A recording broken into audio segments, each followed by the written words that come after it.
Day 359.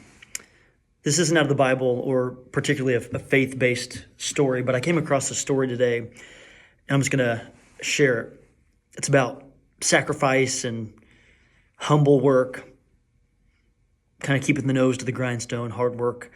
It was kind of impactful, but it's called The Night Janitor. The story goes like this.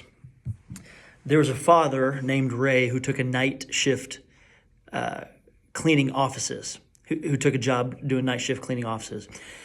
And people sometimes look down on him because he was a janitor, but Ray didn't care. He had 3 children, and in his mind, that meant one thing. He said, if I'm the one who has to carry the weight, so be it. So he left his house at 9 p.m. every night after tucking the kids into bed, and his wife would hand him his thermos of coffee, and he'd kiss her on the forehead, and he'd say, hey, thank you for holding things down while I'm gone.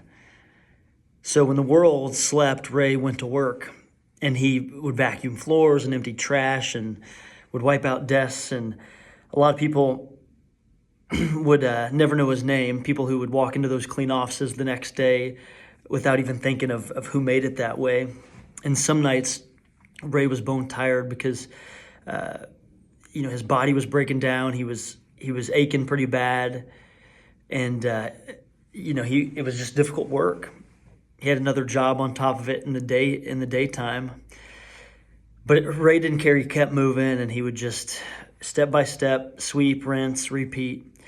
And on his lunch break at about 1 a.m. every night, he'd sit in the break room and unwrap his sandwich and pull out drawings from his kids that they'd sneak into his lunchbox, and they'd put little notes in there that say, we love you, Dad. And he kept every one of them in a shoebox for when they got bigger, And one night there was a young employee that was still working late at night, and they asked Ray, like, hey, how do you do this every single night? You look so tired. And Ray just smiled, and he said something that he'd never said out loud before, which was, because when my kids wake up, I want them to feel safe, and that means when I'm tired, I keep going.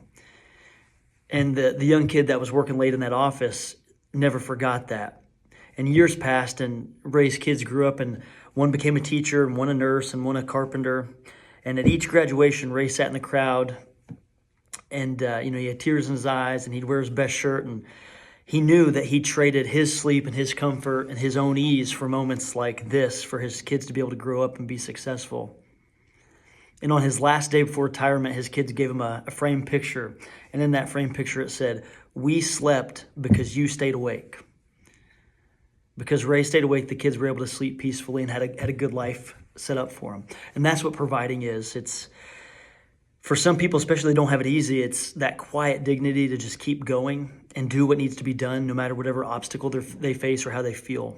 Even if no one sees it, even if no one's applauding it, it's because the people that you love depend on you. You will keep going no matter what. That's the motivational story today on day 359.